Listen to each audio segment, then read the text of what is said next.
I'm curious actually, your perception on water fasting or fasting and taking prolonged See, periods she of went to time. food directly. Okay, fasting, not food, good. It's the opposite of food.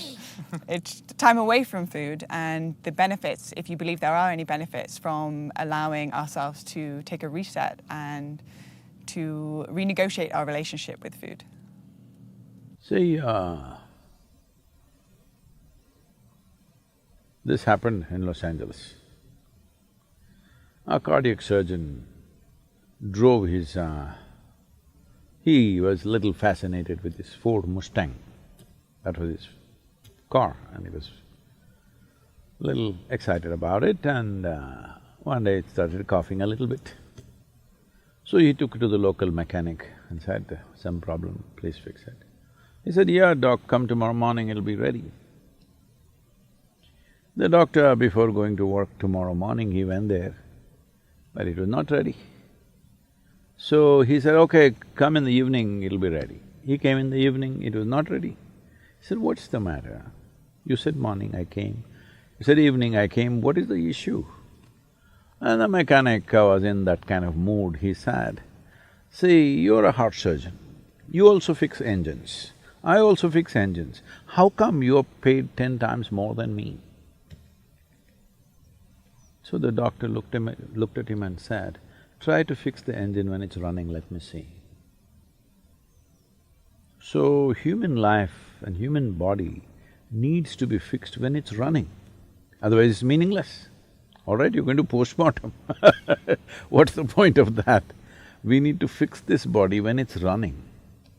If you want to fix this body when it's running, you must understand, because we're talking about something related to digestive process, these are the stages of this: ingestion, putting something inside; digestion, assimilation, excretion. These are four dimensions of food and the whole process. Ingestion, digestion, assimilation, excretion. Ingestion is happening in today's world just about any time, wherever they are, sitting, standing, any time of the day or night, people just eat because there's so much food. It was not like this ever in the history of humanity. But unfortunately, fortunately there is a lot of food, unfortunately people don't know when to eat, when not to eat. As there are cycles in time, see, we know time only by cycles. If the planet spins one like this, one spin, we say it's a day. Otherwise you wouldn't know. If the moon goes around, we say 1 month. If we go around the sun, then we say 1 year. So our idea of time is essentially cycles. Our birth and death is also a question of cycles. Only because our mothers' bodies were in sync with the cycles of the moon, we are even born, otherwise we wouldn't be born. So our whole physical existence is cyclical. The entire spiritual process, we could go into that if you wish, essentially is significant because it's not cyclical. Because cyclical means you're going in circles. If I say you're going in circles, what does it imply? You're in a loop. You're not getting anywhere. Yeah. Usually if I leave you in desert where here there are some mountains, if there are no features, it's just sand, then people end up going in circles. That means you're not getting anywhere, that means you're lost. So the moment you are completely identified with your body and your psychological structure, you will start going in cycles. So in India, it's… in the yogic culture, it's very, very clear, this is called as samsara, that means cyclical life. So cyclical life, as good a merry-go-round it may be, if you arrange it well, it's a good merry-go-round, but you're not getting anywhere. Children can enjoy a merry-go-round. If all the adults are sitting in the merry-go-round and going round and round thinking they're traveling, oh, very tragic, isn't it? So that's what happens. So the body is a cycle. These cycles are very connected with the planetary cycles, with the moon cycle, with the sun cycle, everything. Lunar cycle, solar cycles and the earth cycles are very important for the body. If one has the necessary awareness, they could observe on which day your body doesn't need food. Every other creature knows this. Unfortunately, human beings have forgotten because their thought process or their silly mind has superimposed every other sense they have in their system. If you observe your system, you will see on a particular day, you don't feel like eating. That day you should not eat. But no, you're at your friend's house, there is a party, you stuff yourself, even if your body says no, you stuff yourself. You see all the animals, even if you have a dog at home, on a certain day he refuses to eat, both dogs and cats. Have you noticed this? He will go and eat some blades of grass if it's available and puke and cleanses himself because he is conscious that ingestion is continuously happening, but digestion and excretion is not as efficient as ingestion. Ingestion is happening compulsively, but other parts need to work. Other dimensions of digestive process needs to work. When we say digestion, digestion happens in the whole alimentary canal, not just in the stomach. And assimilation also happens across the entire alimentary canal. Now, excretion doesn't happen only through the alimentary canal, excretion needs to happen on the cellular level also. Impurities gather over a period of time and you become dense both in body and head. If you don't cleanse yourself, then it'll pile up over a period of time. We call this karma. Because when it piles up, it determines the way you think, feel, understand and experience life. People may not realize this, but they will think, this is how I am, this is my nature. This is not your nature, this is the way you messed yourself, all right? So this cleansing process, one important thing is to give a break for ingestion. Because other systems are largely involuntary, you can stimulate them, but they're involuntary, they're functioning. Ingestion is a voluntary process, though unfortunately for most people it's become compulsive. It should be a voluntary process, that is, I eat when I want to eat. When I decide I want to eat, I will eat. My hand doesn't decide when to eat.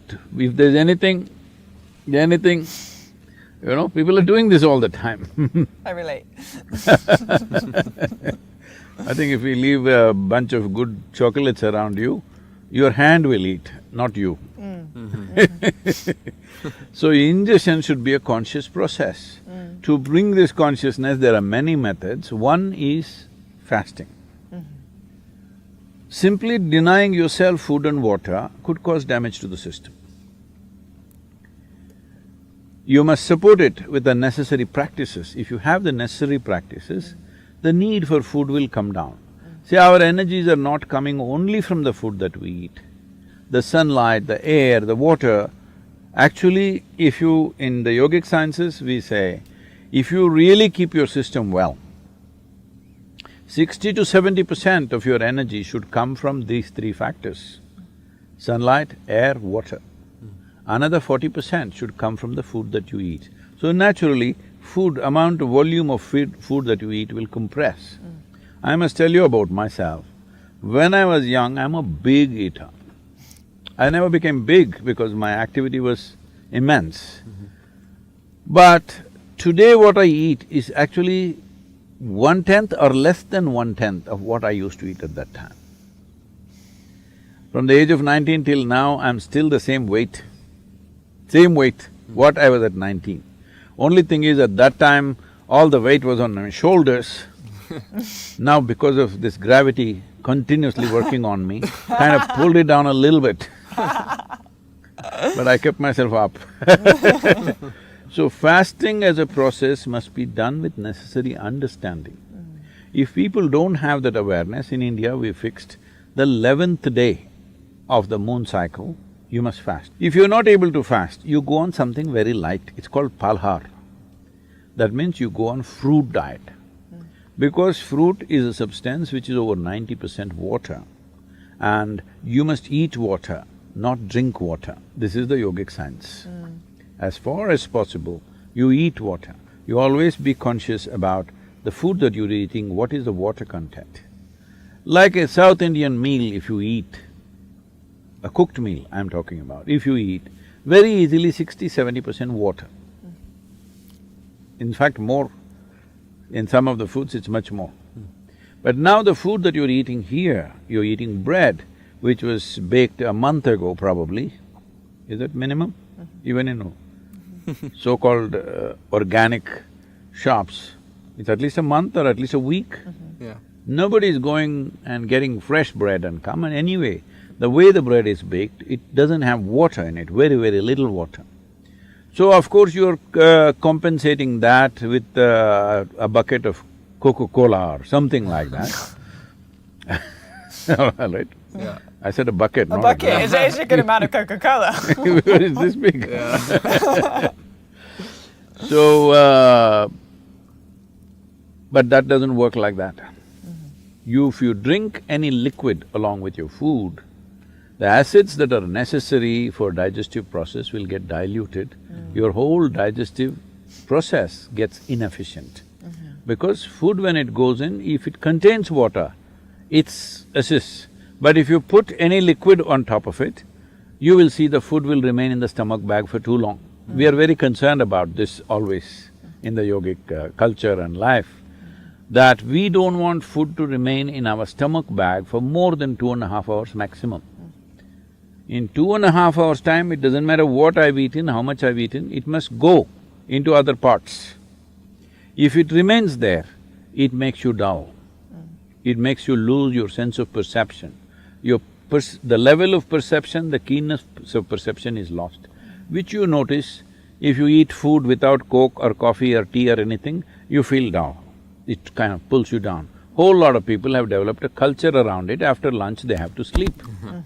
It's like you went to the gas station, you fueled up, then you can't start the engine because there is a gas in the tank. Yeah. So that's what it means.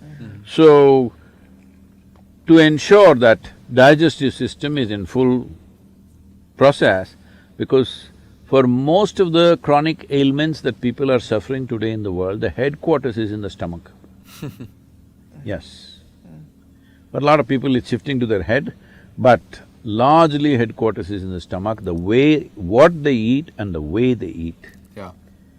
So in this way they eat, one simple thing to bring discipline is, maybe 1 or 2 days in a month, you go on much lighter foods which are very simple and easy on the body. If you can just thrive on water or just a little bit of lemon and water or little lightly honey-laced water, it will help, but if it's not possible for you, maybe a fruit or something, which is very, very light on the system. The idea is to give digestive process and assimilation process a break so that rest of the body begins to excrete.